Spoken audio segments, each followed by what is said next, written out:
Well, I can't believe I'm saying it, but I'm saying it. Thank God for the West Virginia defense.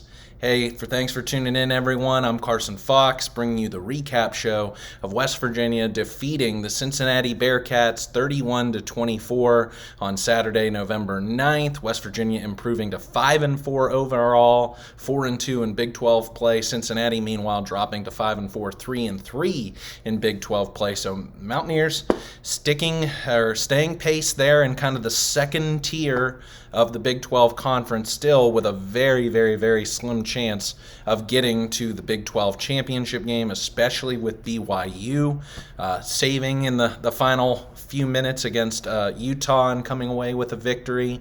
Iowa State losing, Kansas State on a bye, Colorado beating Texas Tech, so dropping the Red Raiders also out of that second tier. So West Virginia keeping pace, Arizona State defeating UCF. Those were some of the games that we talked about in the preview show to watch for.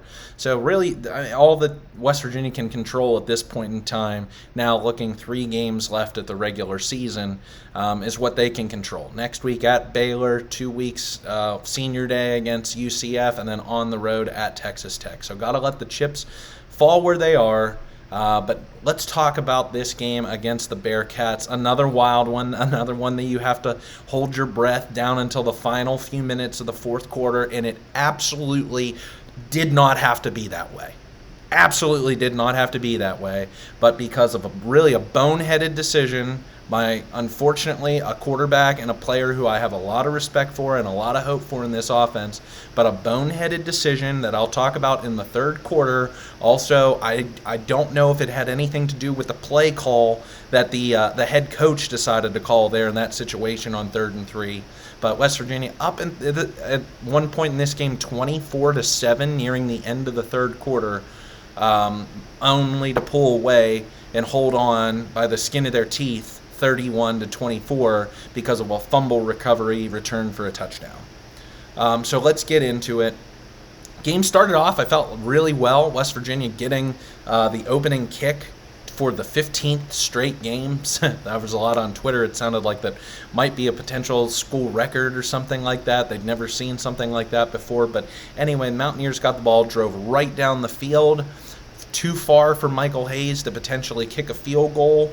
Instead, Nico Marchio kind of throws an out route to Rodney Gallagher that he airmails the pass, and West Virginia turns the ball over on down. So not coming up with points on West Virginia's first series. We've talked about that numerous times, how that's vitally important, even if it's just 3, for West Virginia to get something on the board, play with a lead, even if it's single digits. You can't do anything better than that on your first drive, but to not get anything. And then the opposite way, Cincinnati runs right down the field, felt like water through sand, capping it off 13 plays, 68 yards, used 6 minutes and 4 seconds worth of clock. Cincinnati doing exactly what Iowa State did against the Mountaineers and scoring first to go up 7-0.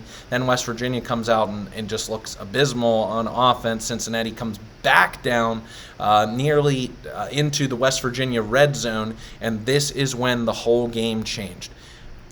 For whatever reason, and he was getting pressured like, white on rice, Brendan Sorsby decides to throw this push pass like it's basketball out, trying to get the ball out of his hands to a double-covered wide receiver right to Anthony Wilson. Nobody out in front of him, nothing but green grass. He takes it all the way back to the house, 7-7, 14-point swing there, and that would have been huge for Cincinnati to go up 14-0 early on in the contest with how West Virginia played in this day offensively. Only scoring 17 points offensively, to have to do that the way they played, that was a game changer. This is that's what started a 17-point second quarter for West Virginia. Michael Hayes kicking a 24-yard field goal. Justin Robinson having a nice touchdown reception through 2 defenders because Brendan Sorsby fumbled. Reed Carrico coming up with the awesome forced fumble. Recovery by Kokora Tarnu. First down Mountaineers inside Bearcat territory, and they get up 17-7. I thought there was a bit of an opportunity for West Virginia to score once again before halftime. Oh, wait a second. I'm sorry. Yeah, no. That's correct. West Virginia was up 17-7. Thought they had a bit of another opportunity to score there before the half.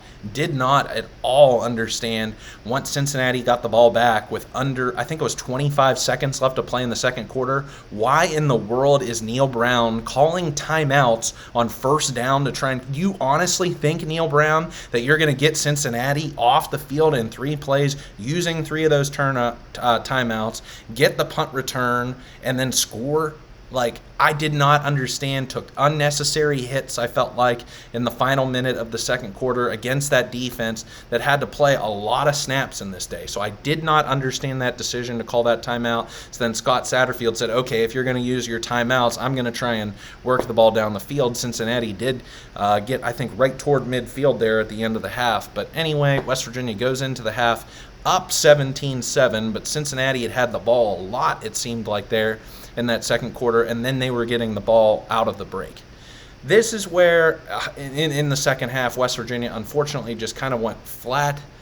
They did score. I thought there were two plays in which Nico Marchiol, for the day, really, like, these were the saving grace for Nico Marchiol on the day.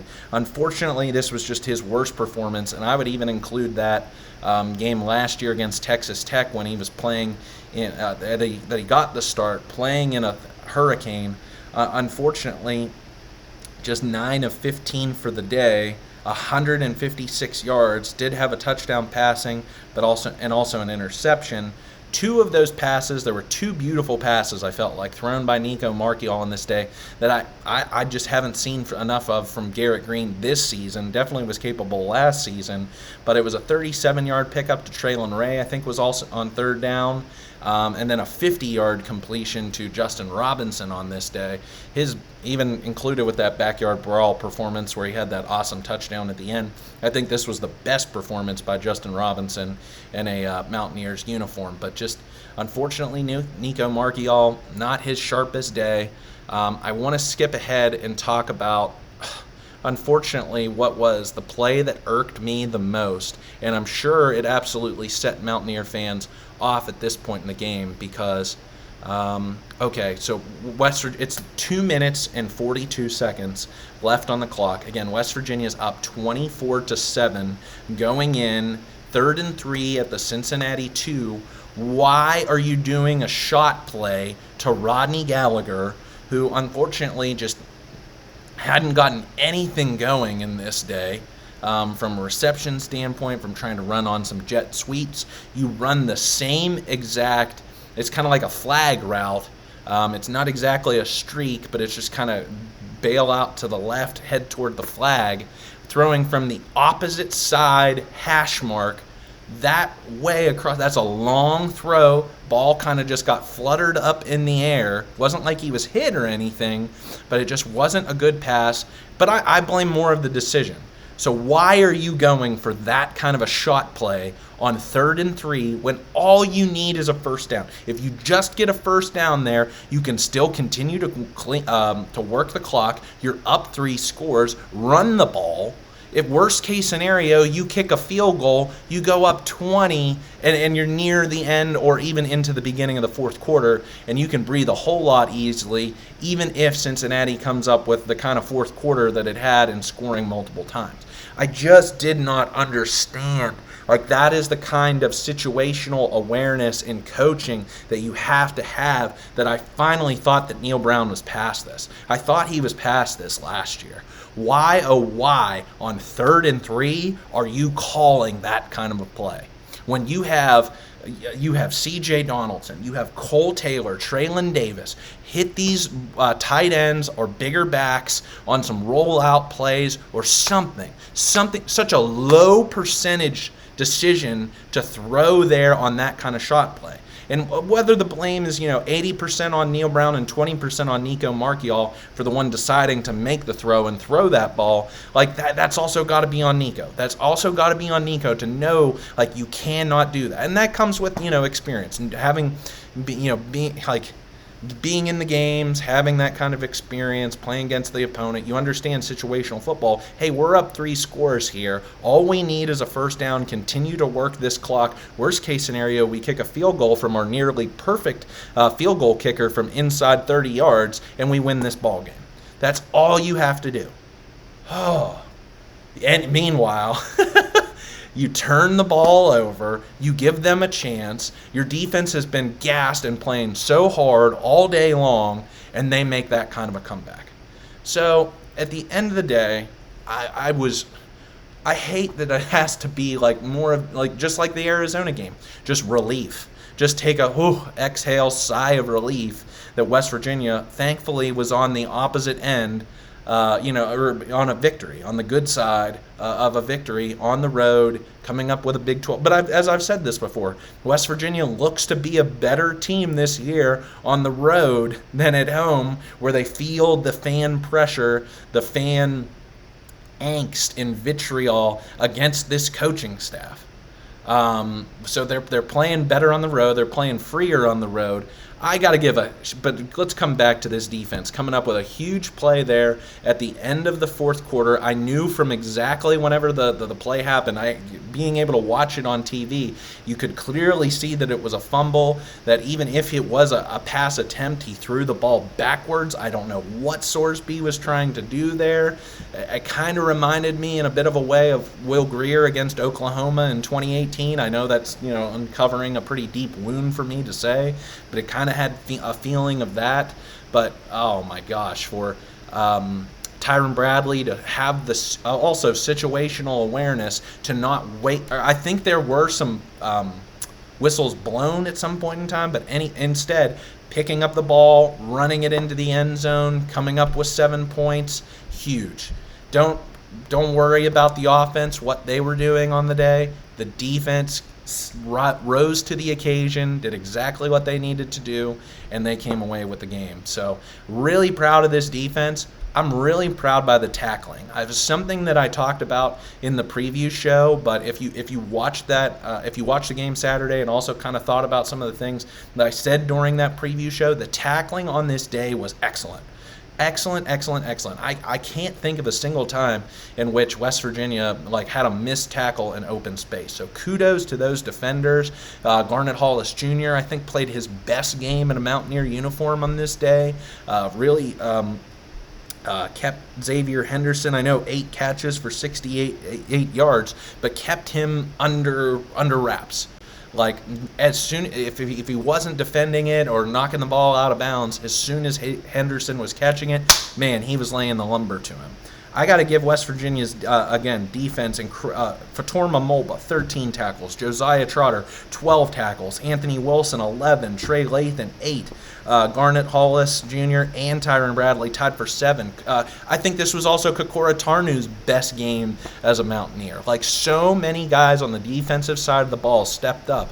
Reed Carrico, as I already mentioned, with that fumble, with that forced fumble. That's what you have to do whenever teams decide to implode and give the game away. So I gotta give, if I'm gonna say equal parts blame to Brennan Sorsby on this day for the terrible pick 6 that really changed the whole complexion for West Virginia in this game, for the terrible play at the end of the fourth quarter, if it's equal parts blame against Brennan Sorsby for why Cincinnati lost, I thought the pressure applied by West Virginia's defense on this day, they were chasing him around all game long, did not let him stay comfortably in the pocket. This is one of the best, I feel like, pressure forcing years that West Virginia's had. Even when the Stills brothers, thinking about the entire Neil Brown regime, when the Stills brothers were both manning the defensive line with Akeem Mesidor on the other side in 2020, yes, but I think this 3-man front of Fatorma Mulba, Sean Martin,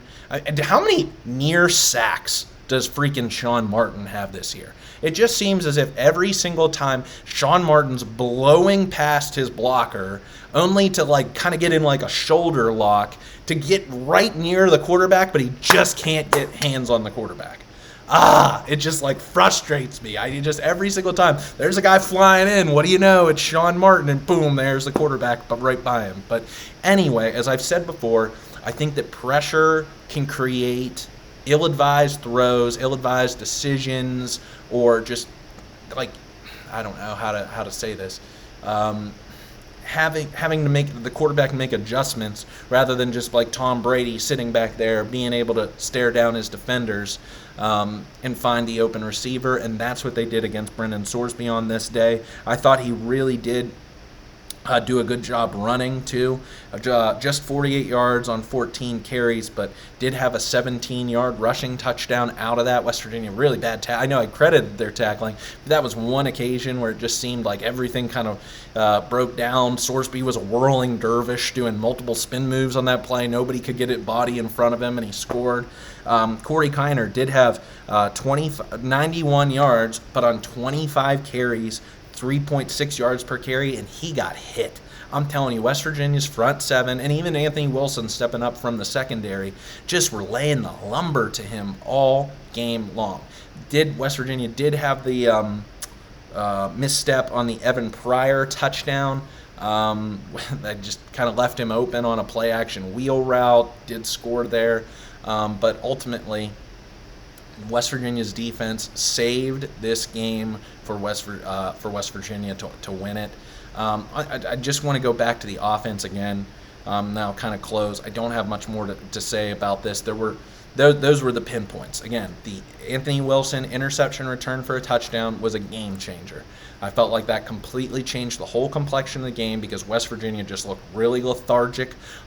Offensively, and the defense just needed about a quarter or so to, it feels like, wake up, figure out, yes, we're playing a game right now. I know it's a noon kick, and we've had a lot of late game kicks and being on the road, but yes, we're playing a noon game, guys. Wake up, let's play. They came up, rose to the occasion, forced 3 turnovers on this day, 2 turnovers for touchdowns, like, kudos. But offensively, I'm just extremely frustrated. I know Nico Marchio on this day only had, according to ESPN.com, a 26 quarterback rating. That is, when Brandon Sorsby had a 39. Like, would you agree, though, that Marchio outplayed Sorsby on this day, given the boneheaded decisions that made an impact on the game? So that's why QBR is kind of a loaded stat, but I would just have to say, when you're 2 of your completions, which were 2 beautifully thrown balls, but other than that, just I don't know if he was just missing guys downfield or this continuous trial of West Virginia's wide receivers not creating separation. I don't know how much of the blame goes down to wide receivers coach Bilal Marshall and tight ends coach Blaine Stewart and these guys just not finding ways to create separation downfield, or was it Marchio just missing wide receivers downfield? We don't get the vertical view of the game. We get the horizontal if you're watching on TV. So if you were there in person and you saw guys open that Marchio was just missing, please let me know. I'd love to hear your feedback here on YouTube because I just didn't get to see that. It seemed like he was just holding the ball for so long, looking for some guys open.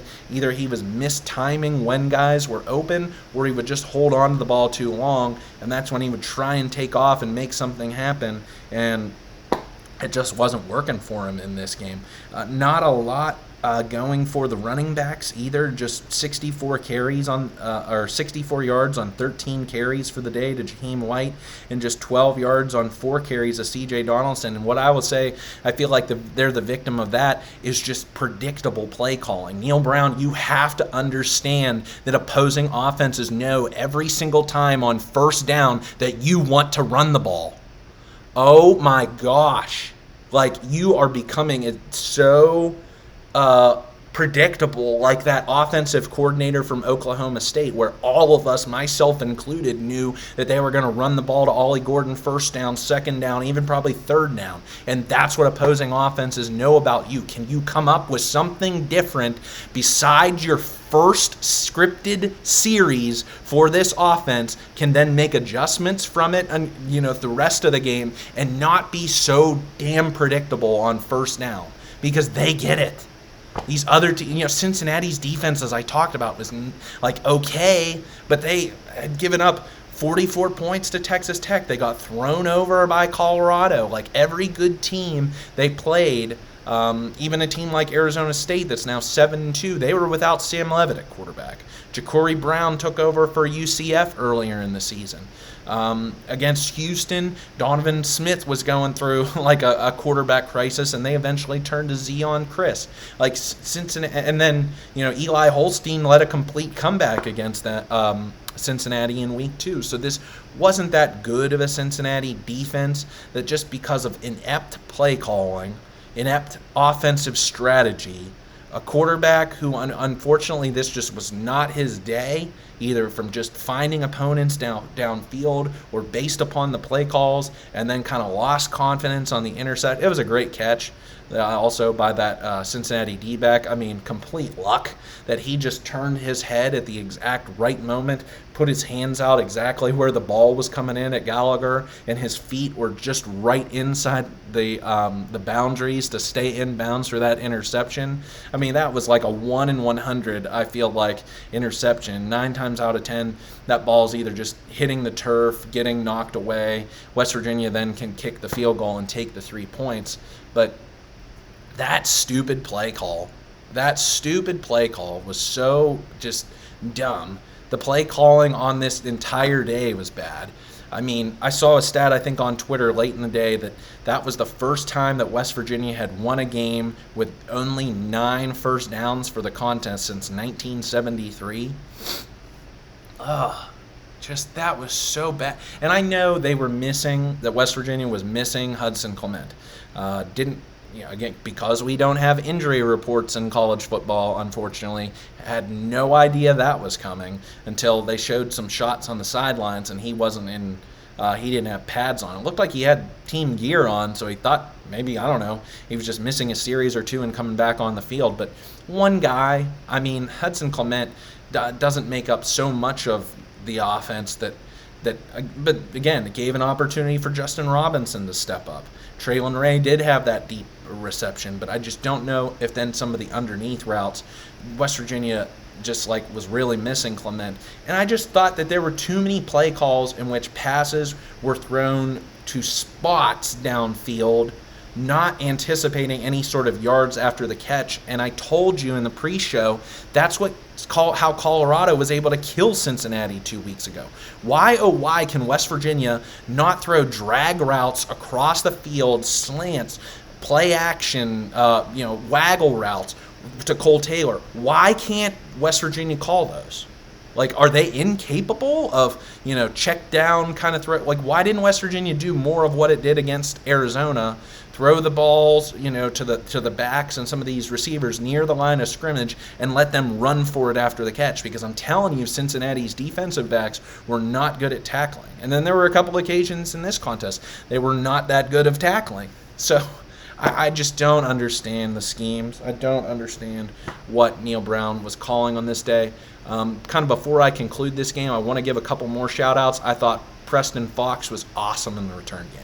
Cannot let this show end without talking about how big of a deal that he made in this contest. I feel like both in the punt return and the kickoff return on this day. Let me get the numbers. Yeah, he had a 29-yard punt return. He also had a 43-yard kickoff return. So it gave West Virginia every chance it could to try and score points by giving West Virginia's offense favorable field position. And I think that's what irked me so much is West Virginia had good field position throughout this game. Twice because of Preston Fox, and I think only one of them they were able to come up with points, and it wasn't the series in the fourth quarter when Fox had the kickoff return deep, I think right near midfield. So just I think unfortunately West Virginia needs to go back to the drawing board, really needs to figure out. I know it's already nine games into the season, so you're down to your last third of the season. So these are things that you should have figured out fall camp and worked on through September. But we're at this point in the season. Simplify things. I think what will dictate that going into this matchup against Baylor, and we'll have to hear more from Neil Brown's press conference tomorrow, and unfortunately we'll have to do some speculation until probably what happens come Saturday, or if maybe Neil Brown makes a final decision come the end of Thursday when he does his weekly show from Kegler's, is what does West Virginia do at quarterback? I thought if Nico Margial would have put up the kind of performance again against Cincinnati as to what he did against Arizona, that there'd be a no doubter he's playing against Baylor. He's playing against Baylor. This is it. But given that performance against Cincinnati, and again, I don't know how much of this falls on Marchiol, how much of it falls on the play calling, how much of it falls on the receivers and the tight ends on creating separation in the passing game. But this passing game needs a shot in the arm. If that comes by way of Garrett Green's legs, and because we know that his legs are going to kill you as much, if not more, than what he can throw the ball downfield. If he can give that back to you, I think this is a really big decision by Neil Brown come Saturday. Does he stick with Nico Marchiol? Does he stick with Garrett Green? I'm not the guy getting paid $4 million to coach this team for the season. That's his job. But for me, if Garrett Green can go through a full week's worth of practice, if he can, any of the concussions, again, I don't know. I can only speculate, and I don't want to speculate too much because this is a personal health decision by Garrett Green, and how concussions can affect different people in a multitude of different ways. But if that's it, and he suffered multiple concussions this season, then I'm really risky. I don't know if I take that chance and potentially put him back out there, even if he says he wants to. I don't know. That's for Neil Brown and Garrett Green and for the medical team to discuss. But, I mean, I saw him walking around on the sidelines during that game on TV, talking it over with Nico Marchiol, talking to teammates, kind of cheering them up, pumping them up. If he feels good to go, ready to go, and wants to give it his all, I think it's Garrett Green's game next week against Baylor. To give it right back to him, see how he goes from the get-go. If he can give this offense a bit of a shot in the arm. And now Baylor doesn't know what to expect. Do they expect the kind of offense that's a lot run-heavy with Garrett Green doing a lot of the RPO read action out of the backfield, or is it going to be Nico Marchiol and what we've seen on film these last 2 weeks against Arizona and now Cincinnati? But so I don't think that the performance was so overwhelming that Nico Marchiol deserves to keep the starting position, someone as the backup to the previous starter who's been now out for 2 games. But I think that's a decision for Neil Brown to make, not myself. It's just not so clear cut now after this past week, and you do get Baylor at home instead of on the road. But oh man, if that's a case of whoever they decide to go with, this offense really needs an audit. It needs an audit to find half a dozen to a dozen plays that it feels really comfortable with, and trying to do. I don't know. I mean, like, I hate to. What do I want to say here? I don't want to divert and say that West Virginia is just not a good team, that West Virginia is just not a good offense, because we saw this past year. I know that the competition this year is better than it was this past year, even not having to play Oklahoma. But, like, they should be better than what they're showing. Like, that's what I just can't understand. That I thought that, like, if West Virginia could have picked up where it left off from that Duke's Mayo Bowl and only add, not regress. But it just seems like so many players across the board have regressed. I mean, I know he had 5 catches for 30 yards in this game, but Cole Taylor just looks slower than what he did this past year, especially laterally. If you're not running him, or squaring it, like from squaring his shoulders here to run forward, anything he tries to go laterally, he's getting swallowed up and going nowhere. Just really confused. We're now Jaheim White and C.J. Donaldson are well on their way toward falling short of where both of them ended the 2023 campaign in rushing yards and everything.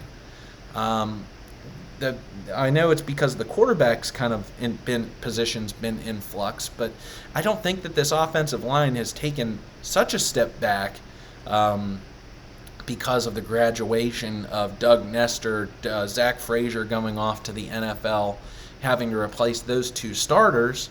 And I think the offensive line's been doing fine. I thought the offensive line gave Nico Marchiol more than enough time, kept him clean in the pocket.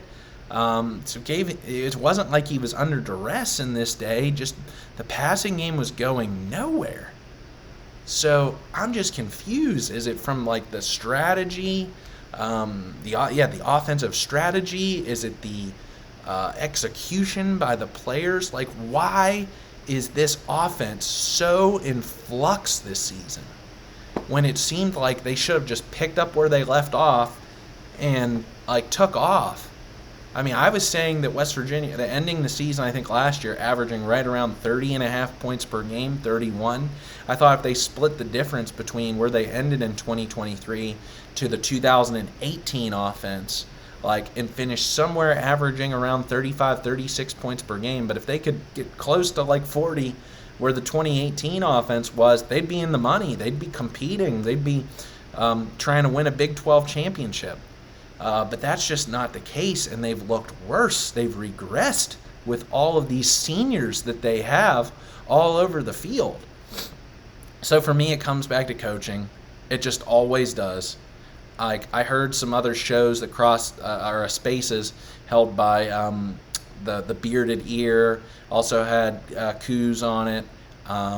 Also had Mike Ostie from West Virginia Sports Now, and part of the spaces came up, and they were talking about whether West Virginia should look to go and hire an offensive coordinator like it did in 2022 from Graham Harrell was hired. And what I have to say is then what is the point of Neil Brown? If what he took over for then 2023 worked, and now it's not working anymore. West Virginia's already fired the defensive coordinator, made the change, and looked really good, I felt like, at least, for portions of this game, or large portions. Some of the decisions made by Jeff Coons I really, really liked, and how aggressive West Virginia was. So kudos there to get rid of your defensive coordinator. I think West Virginia needs to get rid of its offensive coordinator too, and that's Neil Brown. That's him. Oh, it's just unfortunate that he's the head coach. So because he's the head coach, then means that there with his change, would have to be wholesale changes across this entire coaching staff. Then how does that affect the players? It's just bad. It's just really bad. I hate to say this in a win. We're talking about a win here, people. It should be happy. It should be positive. But I look at other offenses around college football, and did you see the reverse? Or I think it was double reverse, or maybe it was just a singular reverse that Texas ran against Florida. Neil Brown doesn't come up with anything so creative that it's just so very elementary that even a defense like Cincinnati could figure it out. Why are these guys not put in positions to thrive? I don't think it has to do necessarily with skill. And where I think it's affecting, unfortunately, the most is a player like Rodney Gallagher. I thought that Kansas game, when he scored the game-winning touchdown, was kind of going to be his jumping-off point. Started from there to get involved a little bit more on special teams. They were giving him the ball out of jet sweeps more. But I just feel unfortunately, especially because of this game, he's stuck in neutral. And I just don't know if it's Nico Marchiol having the same kind of young tendency as Garrett Green of throwing high, throwing over his receivers, and unfortunately Marchiol either throwing high to receivers, or at this point in his career, having not played it enough at the wide receiver position in high school, that Rodney Gallagher having the kind of wide receiver skills to be able to come back for the ball and fight through the defenders to make the catch. You see Hudson Clement do that a lot and do a really good job, Justin Robinson. But those are guys who are trained in that position to do that. So even still now, 2 years into his development, Gallagher, more of an athlete, I feel like, playing wide receiver than truly a wide receiver playing the position. So that's what I mean, is it takes on these coaches to figure out what is our offense going to be. We have all of these types of skilled players with multifaceted abilities. I mean, the fact that Jaheim White only being used, he had one catch for 28 yards, and it was great, using him on that really beautiful Nick Malone-led screen pass on the first series of the game. Nick Malone taking out 2 Cincinnati defenders on that run by White, and he did have 13 carries, but like using him in more creative, dynamic ways. I think West Virginia could take more shots and downfield, or just be better with the way that it runs the offense. It's just too predictable, too simplistic, and too rudimentary enough that other defenses can figure it out with a few adjustments here or there as the games go on. How many times have we been talking about that, not only this season, but for years, that Neil Brown's offenses look really good on the first series, and then they're just like scratching their heads come the rest of the game, until, okay, if we're not already up by a couple of scores by the grace of God in all these different ways, playing against these weak opponents with under 500 records or right around that, they don't know what to do. And it was only, I feel like, that Houston game last year, fortunately West Virginia lost, but when they finally turned on the ignition key, Garrett Green went up-tempo, attacked the field downfield, and West Virginia almost won that game. So I don't know if we're ever going to see that because I never know week to week what to expect out of this offense. When it plays against a good opponent, when it plays against a bad opponent, it seems like it's the same. So, and the strategy being, well, we want to beat Penn State by 1 score, but we also want to beat a team like Cincinnati by 1 score. Like, the inability for Neil Brown coach teams to put teams away or, blow people out. I've chronicled how few of times that his offenses or his coach teams have done that over the last 6 seasons. And it's like really, really grating me. It's aging me. This season is aging me.